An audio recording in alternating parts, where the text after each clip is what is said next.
there's this whole privacy thing happening. But like when you look at platforms that ensure privacy, that actually ensure decentralization, nobody's there because nobody cares. People want a high quality experience.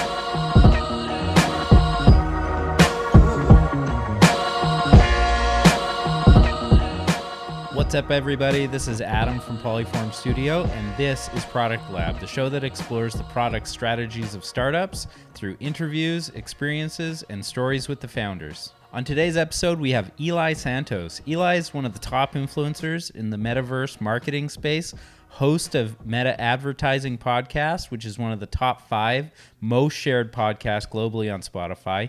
Huge podcast. He creates immersive marketing experiences with his agency, also called Meta Advertising, and helps B2B SaaS businesses leverage the power of the metaverse with his marketing agency, Augmetric. We've got a great episode for you today. Stay tuned for Ely. All right. Yo. Great to have you here. Yeah, welcome. Thank you, guys. Ely. Thank you for having me. It's a pleasure to be here. Such an honor. The pleasure is all ours. Yeah. Pleasure is all ours. Always good to have, a fellow emerging technologist, interested in the new, hot, cool stuff. Yeah. Lots to pick your brain about today. But first things first, tell us about Meta Advertising. Yeah, please. All right. So I think there's 2 ways to break it down. I think Metavertising, first and foremost, it started as a podcast, right? So I created the Metavertising podcast, and just it was a way for me to educate myself, right? And also to connect with other people in the space and spread the knowledge regarding metaverse marketing and advertising in general, and also about metaverse in general, because at the time there wasn't much knowledge about it out there.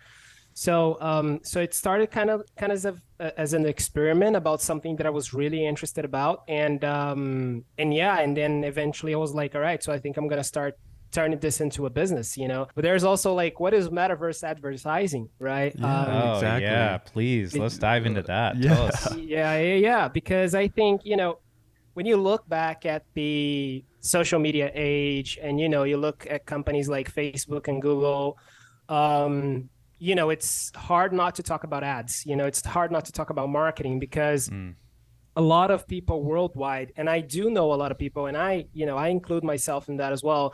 A lot of people made a lot of money thanks to ads, and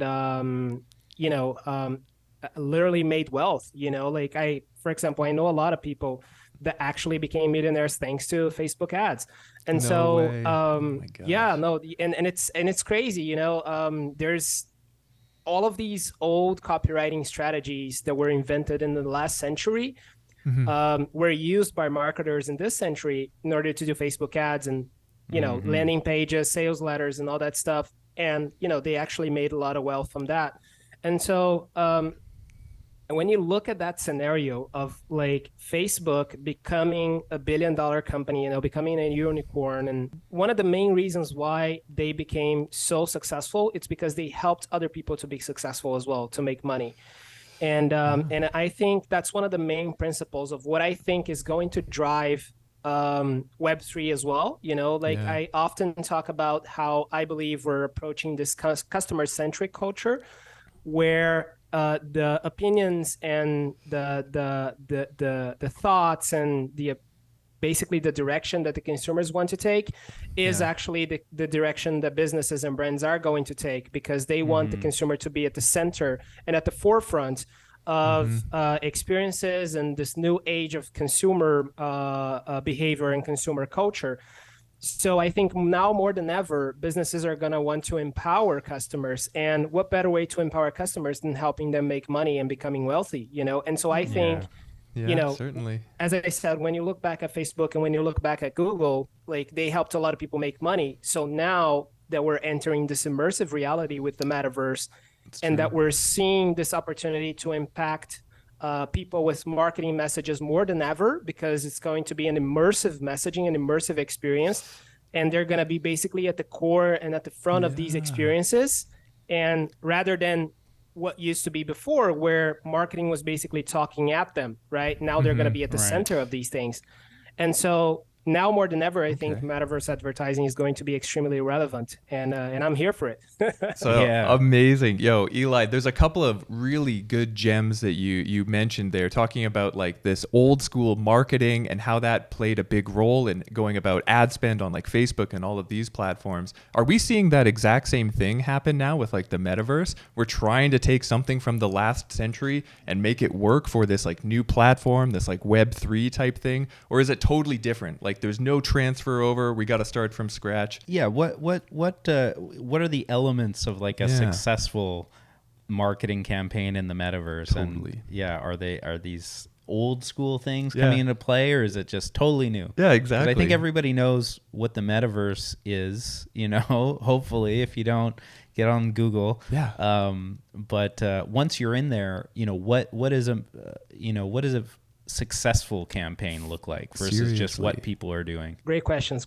So I think first and foremost, we're kind of gonna have to bring some of the old elements, but there's also going to be a lot of new things, right? So the format that we have been using in order to do marketing and advertising up until now, since like the beginning of the existence of marketing, is going to be completely like reconfigured and reshaped, right? Because as I said, like before, marketing was basically talking at you, and now you're going to be at the center as a consumer. You're going to be at the center of branded experiences, right? So it's not necessarily like you cannot just take, whatever was working then and then just put it in here now and then like just hope that it works. Obviously, there's going to be a lot of experimentation, but at the same time, like definitely the format is going to change. And one thing that I like to tell, to this new generation of marketers that we're going to have is, it's not just the format, but also the mindset, because now you were basically talked maybe, or like your experience comes from doing marketing inside of this box, and now you're going to have to do marketing outside of the box, it's, as I said, it's an immersive experience. So there's definitely going to be a lot of like reconfiguration in the format, in the mindset, and I think marketers are going to be able to adapt to that, it's just going to be a little challenging at the beginning. And for Adam's question regarding like what is a successful marketing campaign, I think now it's about the fundamentals. Now we can talk about the fundamentals, because I think the fundamentals of marketing are always going to exist, and they're always going to be the same, and they're going to be evergreen, and they're still going to work. And so when it comes to a successful marketing campaign, it's going to be about the customers, right? So what do they want? What are they interested about? Like what do they want to see? And the more a brand is able to understand what is going through their customers' minds, the more they're going to be able to employ a successful marketing campaign in the metaverse, right? So, and I think this can be extremely empowered now, because we have the access to this whole new set of tools that we never had access to before, that are going to enable you to put the customer as close as possible, like the closest that was ever possible to your product without actually having the product, right? Or maybe to an experience without actually being in a place where you get to have an experience, right? So one of the things that I think are going to inspire a lot of the new experiences is basically like what people like to call nowadays experience marketing, or maybe guerrilla marketing, right? And what that is basically like doing an activation in a physical location where the person that is there, they get to have this this physical experience, literally, like where there's all of this interaction going on, and they get to see stuff, they get to touch stuff, and they get to have like this amazing, it's typically like companies that are able to do that. These are typically really interesting activations, right? Yeah. So now you get to do that anywhere, regardless of where your customer is. Or maybe like to give an example of a car, like if you want to do a test drive of a BMW, like I have to go to a BMW dealership, right? But now I can just basically like they can create a VR experience, and I can drive a BMW in the metaverse. Obviously, it's not going to be the exact same thing, but it's like it's so close to actually having the actual experience without having the product in your hands, right? So that enables a lot of different things, and it brings a lot of different opportunities. And I think the most important thing right now, it's going to be about being creative, right? Because there's not many like interesting use cases of metaverse marketing. And I think the marketers that really take the time to understand the technology, understand the target audience, and basically the fundamentals of marketing, they're going to succeed in this new age of marketing. Fascinating stuff. And there was a lot of like really good points that you covered there, Ely. There's a couple that I want to drill into a little bit more.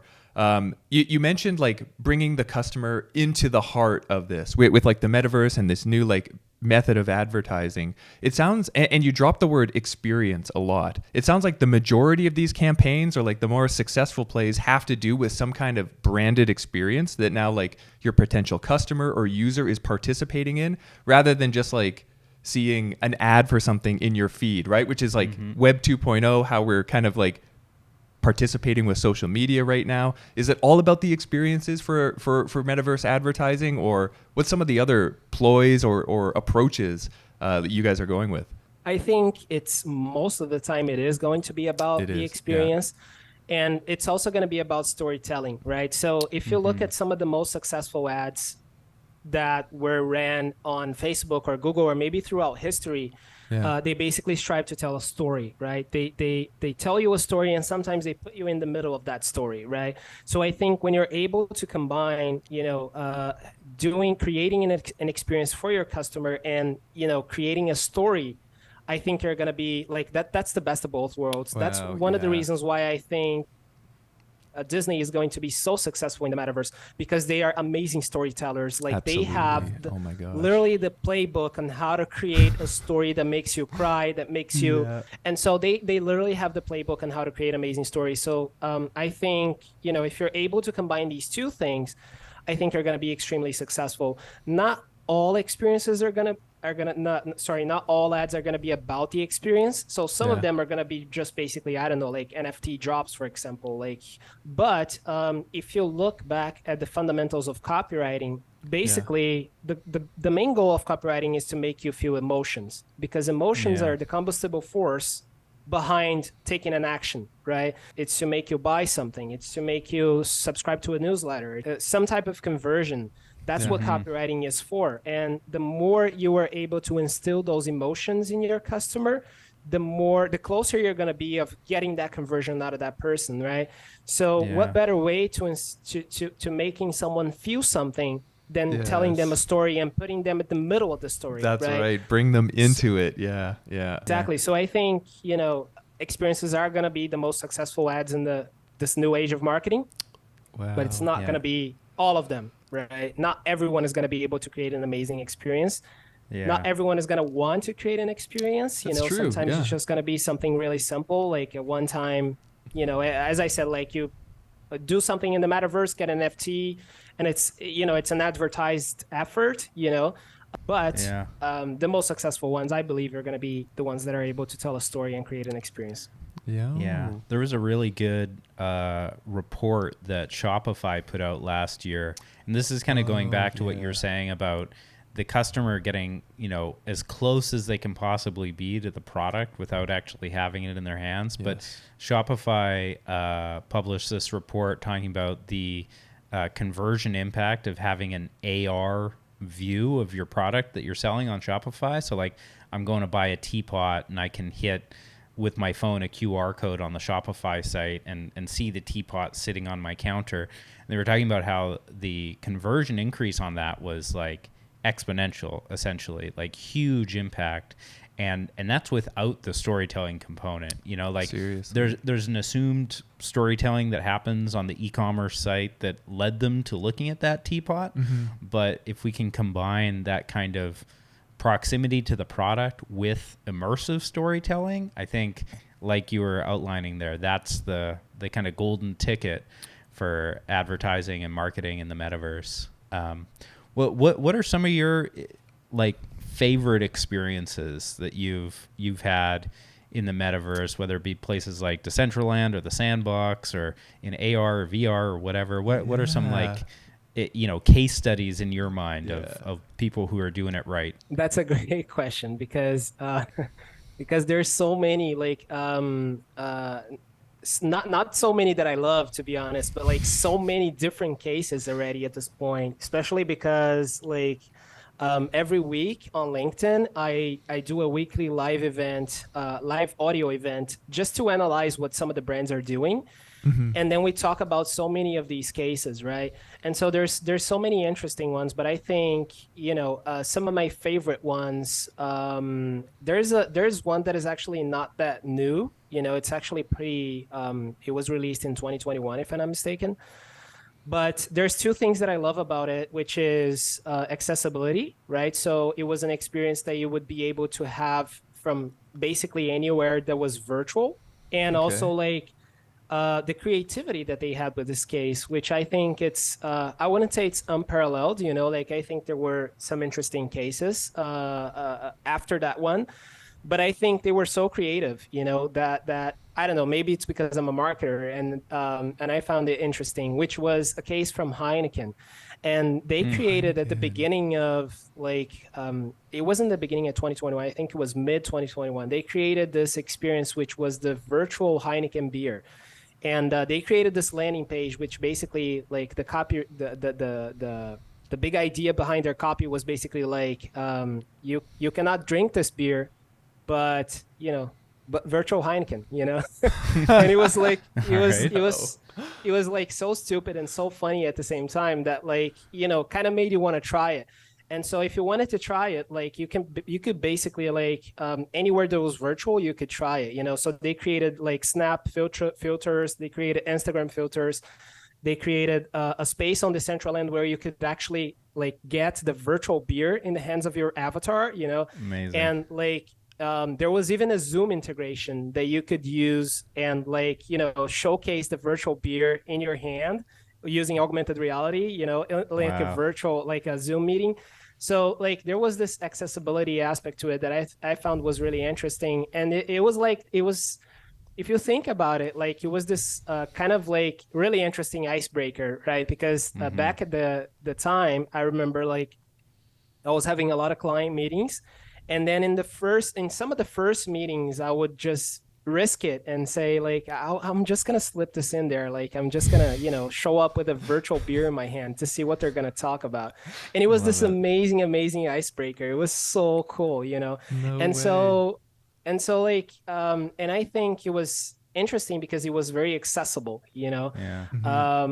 And so that's one of my favorites. Another one of my favorites was definitely Van's World on Roblox. Oh yeah, so we messed around with that a lot as well. Yeah. Like if you were a Tony Hawk player on PlayStation 1, then like, it carries over. Their experience just takes you back. And so I think they did an amazing job. As I said, like it goes back to the fundamentals, right? Like they understand their audience and they also understand the medium that they were in. And they created something that basically brought the best of both worlds in that sense. And they created this thing, which was really cool, especially if you were a Tony Hawk player. And if you're not, like if you're a child that basically never played PlayStation 1, it was also cool for you, And there was also a strong ROI in that case, actually, because they sold a lot of virtual clothing on their space, right? Because you could buy Vans branded skins for your avatar using Robux, right? And so they actually made a lot of money. And so, like, when you make an activation that is cool, both for you and for your customer, and you make money out of it in the metaverse, like that's the best. That's what you should look for. That's what you should strive for, right? And not all cases are making money right now, unfortunately.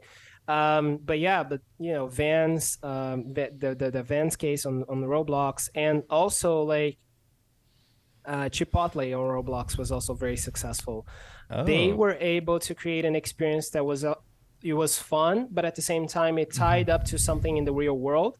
So thanks to the experience that Chipotle created on Roblox, they had the number, if I'm not mistaken, like I'm trying to recall the data here, but if I'm not mistaken, like it was their number 2 highest selling day in terms of virtual sales, like ever in the history of the brand, thanks to their activation that they created on Roblox. So think about like, a brand the size of Chipotle, with the brand recognition that they have and the fact that, like they're Chipotle, and they were able to have like the number 2 highest selling digital day thanks to their activation with Roblox. So think about, the perspective, like the magnitude of this, right? So when you say digital sale, you mean like ordering a burrito through DoorDash or something like this? Yes, exactly. Interesting. So that was integrated into the Roblox experience? Yeah, actually, That's the awesome. Roblox experience generated you a coupon that would enable you to get a burrito for a discount or maybe for free or something like that. But then like what people would do is just basically like, instead of ordering just one burrito, they would order like tons, like a lot of burritos, and put the discount coupon code in it, and it led to their one of their highest selling days. Yeah, which is crazy, like as I said, like a brand the size of Chipotle, like the number 2 highest selling digital day, like it's a lot of money, And breaking records, my gosh, just because of using Roblox and tapping into this like this new audience, right? So Eli, definitely. like you dropped the magic word a couple times here, NFTs, right? You dropped NFTs. So like, I'm interested in how heavily you think that the whole blockchain, the decentralization movement plays into the metaverse. Are they one and the same, or are they, they can exist without each other? Yeah, they can definitely exist without each other. Like, because that's, although that is a simple question, there's a lot of different ways to kind of address it. And so like decentralization and the metaverse, they don't necessarily have to walk hand in hand. Although when you look at Web3 in general, like the whole basically field of where, NFTs, AI, VR, AR, edge computing, all of these different things come together, which is Web3. When you look at Web3, one of the let's say fundamental ethos of Web3 is decentralization, right? One of the reasons why Web3 even was invented, let's say, or was created, even though nobody actually invented Web3, like one of the reasons why it was created, it was to enable decentralization in a way that, if you look at the scenario of not only technology, but also the government and, many other powerful entities that we have worldwide, the power is very much centralized, right? So it's actually a concern, because if you give one entity that much power, you kind of become dependent on them, right? And so what Web3 tries to do is just basically incorporating this decentralization ethos in a way that enables people through technology to create decentralization, right? Which would be blockchain and crypto and all that stuff. And so so when it comes to the metaverse, since, metaverse is very well connected with Web3, theoretically, you would think that when you were creating a metaverse platform, you would want it to be decentralized as well. But when you look at, some of the fundamental, let's say, or maybe some of the early stage or maybe early days metaverse platforms like Roblox and Fortnite, they're not decentralized at all. No way, not at all. And so, and then you look at some other platforms like the Sandbox, for example, which are more towards like the decentralized direction of things, or maybe they're a little more decentralized than the other platforms that I have mentioned. But at the same time, like when you look at the amount of users that Roblox and Fortnite have, and when you look at the amount of users that Decentraland, for example, or maybe even the Sandbox have, it's like there's no way to compare it, Exactly. And so and then it comes down to the question, like, what is more important? Is it to be technically the most Web3-ish metaverse platform with like full decentralization and crypto and blockchain and all that, or is it about something that is fun, that has a huge social element to it, that people actually love? People you touch spend on there. Something like super important here, which is like, in my mind, we're all builders here, right? We're making stuff all the time. I'm also, like grew up listening to punk rock, like Blue Mohawk kind of a guy. So I've got a big love in my heart for like the concept of decentralization. But I think that like the reality is that centralization enables optimization a lot of the times, and doing stuff like building a game like Fortnite is super hard to do, and without a centralized team sharing information, working together, really tackling problems with a lot of brain power that is optimized and centralized, it's really hard to do. So, I look at a lot of these more decentralized platforms, and what I see as a builder is that they're pushing up against that problem, that like making great experiences and just putting it in the hands of the people who own land in the sandbox or Decentraland and saying, here, build a game. It's like, these people don't know how to build a fucking good game, it's like, the quality. And and you run up against that where like, and it's kind of the same with, a blockchain and these other decentralized services where like, it's so fractured that it's not optimized, and therefore it kind of gets in its own way when it comes to, really just like taking off and being widely adopted.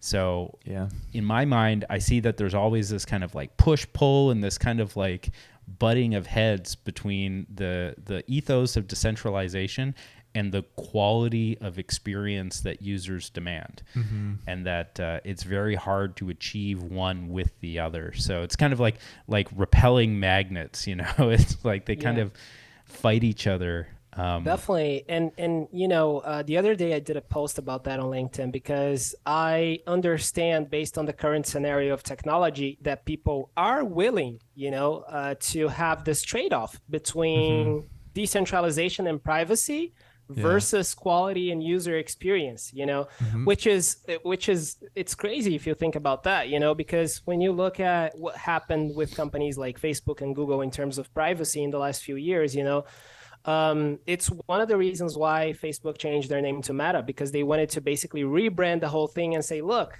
like we're not the bad guys anymore, like we're Meta now. Everything, guys, calm down. Everything has changed, and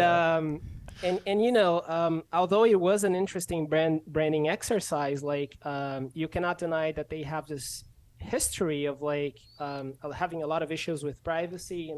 Mark Zuckerberg even went to court, because of some of the issues that they were facing at the time. And so like we come from this background of like a lot of issues with privacy and a lot of people complaining about privacy. And then you look at companies like Apple, which nowadays they are making their marketing all about privacy. Like basically if you own an iPhone, like it's the most privacy ensuring device that you can have, And at the end of the day, like since we're builders and since we're in the technology space, we know that's not exactly what it is, And so like there's this whole privacy thing happening, but like when you look at platforms that ensure privacy, that actually ensure decentralization, nobody's there, because nobody cares. People want a high quality experience, and that's it. Like if you were able to kind of convince them that you were delivering them privacy, even though in fact you're not, they're okay with it, And so there's this kind of like trade-off. And I think when I think about like what I believe is going to be the future of technology, I think, there's going to be someone that is going to invent a platform that has both, like both ensures privacy, but also an amazing experience, high quality experience. And this guy is going to be the ultimate winner, right? Because eventually people are going to realize, as I said at the beginning of the conversation, like we're going towards this customer-centric era. So, customers are going to demand things are done the way that they want it to be done. And so I think, eventually there's going to be a guy that's going to come up with like something that combines these both things, and they're going to be the ultimate winner. Yeah. That like security and privacy concern and the like solution being Web3 is such like a double-edged sword, where like it's in a lot of ways providing you that, security and privacy, but it's also putting the responsibility of security into your hands instead of into the hands of some centralized authority like, Apple or whatever, right? And I think people first of all, aren't ready for that responsibility. No way. And they're getting their crypto stolen left and right. I mean, we even had our NFT wallet hijacked last year, and we know what we're doing, and it was just got off a flight. We were like, oh, this thing's happening. We need to get our free mint. Today's the day. We've been waiting for it, and hit some link off Twitter and didn't inspect it close enough, and luckily kind of stopped what was happening before we were totally drained. But it's all it takes. We're smart guys. We're in the Web3 space. We know what to look out for, what the scams are. But all it takes is being in the wrong headspace for a minute, and you can lose thousands of dollars, right? And I think people aren't that passionate about their security or privacy to put themselves willingly into that position. It's like they would rather have their money at the bank, where if something goes sideways, there's insurance, and the bank will help me and cover it.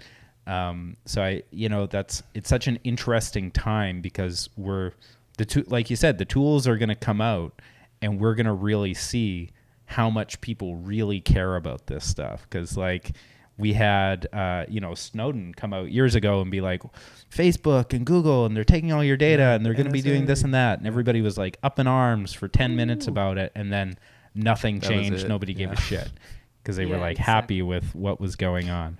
And I think the biggest example of that is that we're seeing right now is every website that you access nowadays asks you if you want to save their cookies, or if you want to accept, or maybe you want just the essentials.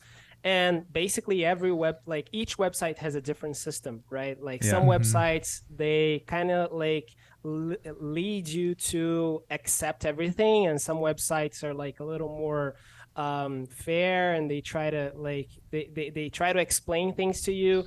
But at the end of the day, you access, I don't know, 50 websites in a day, you're bombarded by these things. And when you're at the 15th website, you don't even care anymore. You're just dude, I just want to access the information. Let me just read the freaking website. I don't care about the cookies, you can keep them. And so I think, and as you said, we're in technology, so and we know what exactly it means for a website to save our cookies, right? And so and when you look at the average person, I don't know, my mom, I don't even know how my mom handles the situation, when she's cookies. So, I love cookies. Yeah, please. Yes, accept. Exactly. Yeah, there's a clear. So you're a guy that's super on top of it. You're always posting this inspiring stuff on LinkedIn, especially. Like you just mentioned, you're on 50 websites a day, right? You're consuming the media. You're doing these breakdowns on LinkedIn. What are some of the places you've learned the most about this emerging space, like the metaverse, Web3? Where are some go-to websites, blogs, people on LinkedIn, Twitter, whatever? Who are some of your pillars you like to get this info from? Good resources. That is a great question, because I don't have a single resource that I go to. One thing that I have learned, though, is that the majority of people are lazy, so they only want to read the headlines of things. So if you're a person that reads the entire article, you're already ahead of the majority of the people in the Web3 space, because people are making conclusions off of what they read in the headlines. And I think the place where I've learned the most about the Web3 space is by reading those white papers and those reports with 100 pages that nobody cares about reading them. And literally, I don't think I'm not sure if I know anyone that reads these, but the majority, I know that the vast majority of people don't even bother. When they see that someone is posting a resource, they're like, oh, this is amazing, they hit in the post and they repost it, and they're like, oh, look at this, great info from so-and-so, give it a read, but they didn't read it themselves. Top 50 resources, for you to be successful in Web3. Look at this. This is amazing. And then they go through until the third or maybe fourth resource, and then they don't read the rest, And Yeah. there's all of these consulting companies that are coming out with amazing data regarding the Web3 space. Like just the other day, for example, I was reading this report about children on social platforms and gaming platforms, right? And I Okay. actually Yeah. learned that, which is pretty obvious, but it's because I was actually I was reading the actual data that the most consumed platform by kids, it's not Roblox, it's not Fortnite, it's not Minecraft, it's actually YouTube, and it's Yeah, of for some course. people it might not be very surprising, but by far, the most consumed platform is YouTube by children, because Yeah. they like to Yeah. go to YouTube and see those Minecraft creation scenario The videos, unboxing videos. They love the Yeah, unboxing Toy unboxings. videos. unboxing. Yeah. Yeah. Oh my And gosh. so, I think if I could give one advice to the listeners is if you see something that you think it's relevant to you and to the stuff that you're trying to learn, take the time to read it, because 98% of the people are not reading it. They're just reading the Yeah. headline because they have better stuff to do. And those reports, they actually deliver a lot of insights that are going to enable you to have the biggest idea that you're the idea that you're looking for, the breakthrough that you're looking for in order to create your product. And there's so much actual data, based on research. As I said, many consulting companies are coming out with actual data based on actual research about Web3.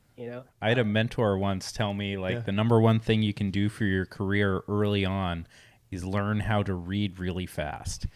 Be a speed reader, because you're going to get compounded interest on that over time, right? And luckily for me, I already read a lot, so it was pretty easy to pick up. But for anybody who's a lazy reader, maybe start picking up some fiction, getting those numbers up, pump those numbers up, your words per minute, and start applying that to all these white papers you see, because they can be dry. They can be hard to read, but like you said, lots of gems in there.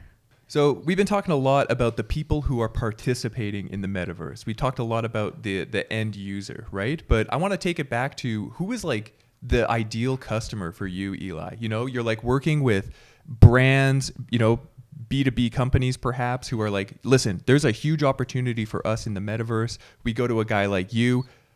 What makes for a great client? Who do you look for? What do you identify as being this is suitable for this play? And on the flip side, who isn't? That's a great question, because I think there's right now, since it's a relatively new space, there's a lot of education that needs to be done. And I think that's one of the main problems when it comes to clients, right? They come expecting something that it's literally impossible to do with the available technology. Or maybe they come basically asking you to convince them that it's a good idea to jump into the metaverse. These are typically the clients that I don't like working with, being completely honest, because convincing someone of something can take a lot of time, and at the end of the day, you might not be able to make it, And so I don't think it's when you jump into a sales call, for example, I don't think it's your job to convince someone of something. And so that's why I create content on LinkedIn, right? In order to educate people and help them understand the topics. Nice. And so I think those are the clients that, if you are in the Web3 space, try to avoid these people, right? Because you're gonna end up regretting it. I say that from experience, right? You're gonna try to convince them, and it's not gonna be worth it anyway. Those are the type of clients that I particularly don't like working with. And there's the clients that maybe they are not extremely well versed, but they have an understanding of what it is and an understanding of what's going on, and also they can tie that up to objectives, right? To business objectives, right? So I think these are the best clients to work with, because they may not come with the final, polished idea, but they have some understanding of where they want to go and why they are using this medium in order to go to that direction, and sometimes it's not a big brand. Sometimes it's a small business, of a guy that has been doing his own research, has a good understanding of the Web3 space, and they make a compelling case in the sense of look, I think, I've been doing some research. I think we should use AR for this specific purpose. I have this product that I want to display. And I'm yeah, that actually makes a lot of sense, And so I think these are the best types of clients to work if you're in the Web3 space right now, people that they don't need to be like experts, because sometimes that's why they're coming to guys like you guys, or maybe to me or other people in the space. And but they have some understanding. They know what it is. They're not completely new to it. And or maybe sometimes it's a guy that doesn't understand it, but they have an open mind to understand it, which can be also a good, like a good factor to consider. So I hope my answer was not too generalistic. So if you're one of these guys, reach out to Ely. That's it, exactly. Those are the people you want. Slide into the contact form. Towards the end here, we like to wrap it up with a bunch of rapid fire stuff. Just off the top of the dome, tell us what you think. We're gonna dive right into it super fast. Tell me, what's one of your favorite books in regards to building a business, marketing, advertising, any of this space? What's been an inspirational read for you aside from all these white papers? Ooh. That's a great question. I have to think about that one a little bit. But I think it was the copywriting books for sure. The classics, Cybernetics, every Russell Branson book as well. Nice. Oh, yeah. Oh, gee, he's the ClickFunnels guy, right? Yeah, the ClickFunnels guy. Yeah. Yeah, excellent. He's the GOAT. He's genius. He's the GOAT. Yeah. So I would guess, like, out of everything that I've read, I think the copywriting classics were like the ones that really impacted me the most. Love it. Nice. As a big podcast guy on our podcast right now, we look to you for podcast inspiration. What are some of your favorite podcasts right now? Oh, that's a good question. I've been listening a lot to Noah Kagan, the guy from AppSumo, right? He has a podcast, and he has an entrepreneurship podcast. Like, that's what he focuses on. He interviews like successful entrepreneurs. He approaches like success stories. The other day, I was listening to a podcast from him about. He was interviewing the guy that founded Kinko's. I'm not sure if many of you know. Really? Yeah. What Kinko's is, which is a billionaire guy now. Like a copy place. The copy, printing yeah, copy exactly. shop. And he does all of these very interesting interviews. So I love his podcast. I love the podcast from the guy that created Refine Labs, which is one of the biggest demand generation agencies worldwide. And they have like two different podcasts, and both of them are really good. And I love listening to like their perspective on things. I think it's really mind blowing, Great recommendations there. I got one for you, Ely. So you're a super busy guy. You're an agency owner. You've got a podcast. You've got your own business. All of these things going on. What's your number one tool for managing your productivity? It can be like an app or something like that. What do you use? Number one, to keep yourself productive. You're gonna hate my answer. Oh, geez. All right. But here's my number one tool from. Oh, the notebook. Hey, man. Yo, I'm with you. I don't have mine, but Physical it's notebook around here. Gang. Yo, notebook gang. We're old school like that too, man. I have tons and tons of notebooks that are completely like filled, and like I basically used all of the pages of notes. Like I have like literally tens of notebooks stored in my wardrobe, with like just basically notes that I've taken through the years. And and also I think Google Calendar helps me a lot as well. Really? Yeah. To understand what I need to do, what I need to do and where I need to be. Love it. Well, appreciate it. Some more great insights there. So hot good. tips. Really appreciate you making the time today in your busy schedule to be with us. Great chats as always. I feel like we can just jam on this stuff for hours. I know. But really appreciate you making the time today. Thanks so much. Yeah, dude. It's been great. Thank you. Thanks everyone for tuning in to another episode of Product Lab. Please like, subscribe, follow wherever great podcasts are found, and sign up for the Product Lab newsletter for weekly news about emerging technologies, startup founding, and dank memes. Thanks for listening.